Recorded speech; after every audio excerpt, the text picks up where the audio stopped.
Good morning बच्चों। तो आज हम ईवीएस में वर्कशीट 2 में सीखेंगे कि हम सेंटेंसेस को करेक्ट कैसे करते हैं।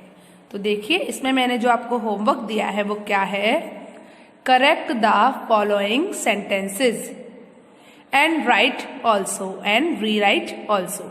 आपको क्या करना है, आपको यहाँ जो सेंटेंस दिए हैं उनमें जिस शब्द पर मैंने अंडरलाइन किया है वो शब्द इस सेंटेंस में नहीं आना चाहिए, वो गलत है।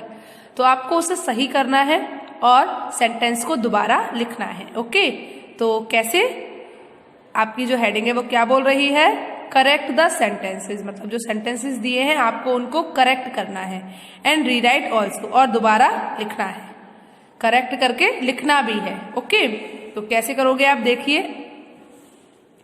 Fish are kept in a shed, यहाँ पे लिखा है कि जो मछलियां होती हैं वो गौशाला में रहती हैं।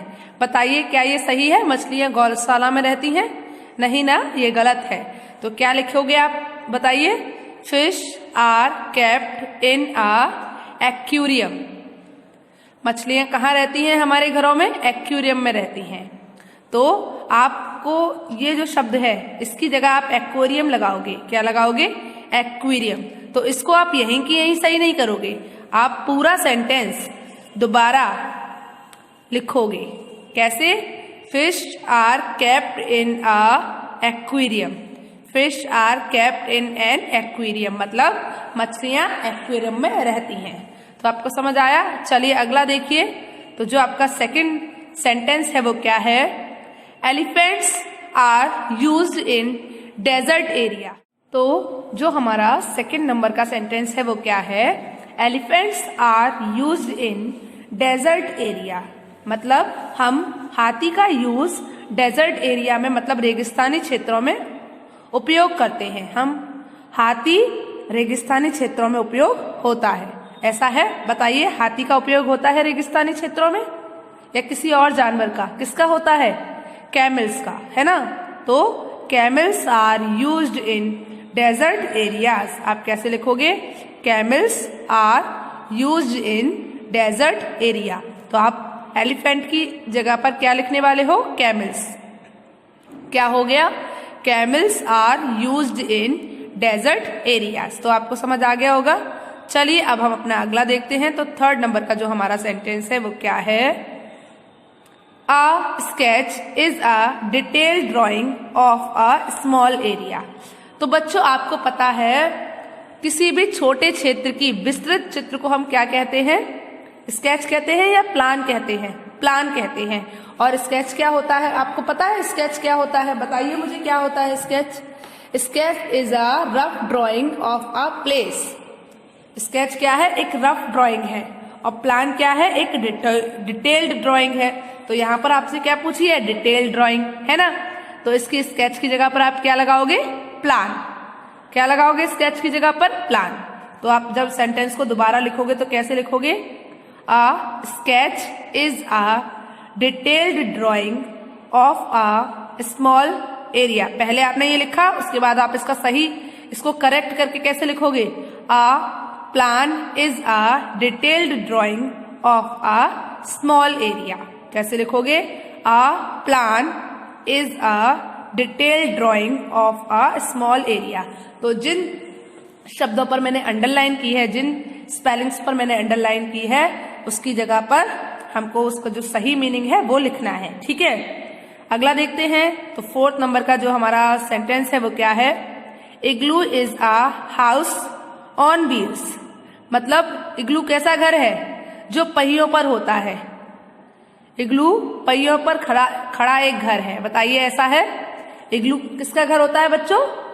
बताइए। आइस से बना हुआ घर होता है, आइस के ब्लॉक से बना हुआ घर होता है। और व्हील्स पर कौन सा घर खड़ा होता है?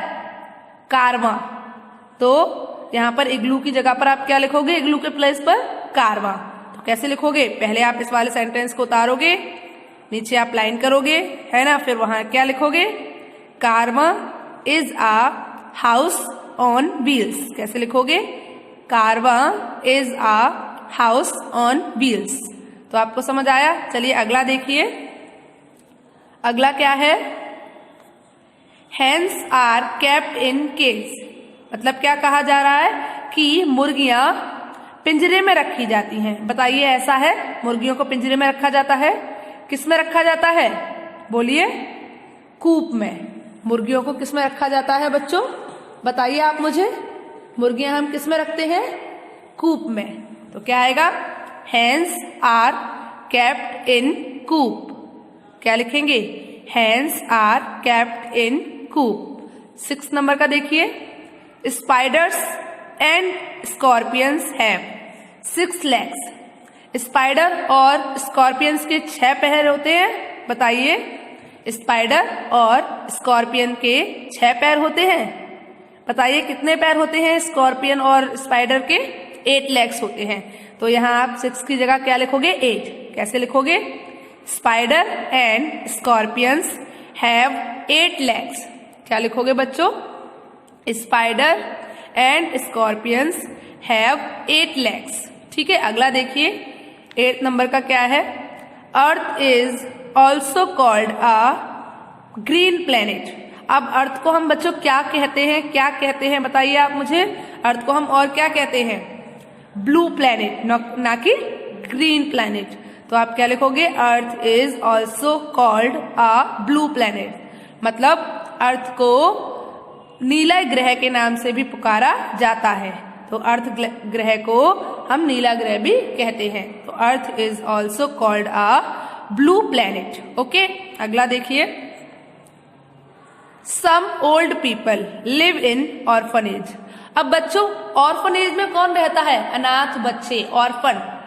जो अनाथ बच्चे होते हैं वो ऑर्फनेज में रहते हैं। ओल्ड पीपल कहाँ रहते हैं? ओल्ड एज होम में। तो ये देखिए इन्होंने, हमने गलत सेंटेंस है ना ये, तो क्या आएगा? Some old people live in old age home. तो आप यहाँ पर इस सेंटेंस को इस तरीके से लिखकर फिर इसके नीचे एक लाइन करेंगे और वहां कैसे लिखोगे?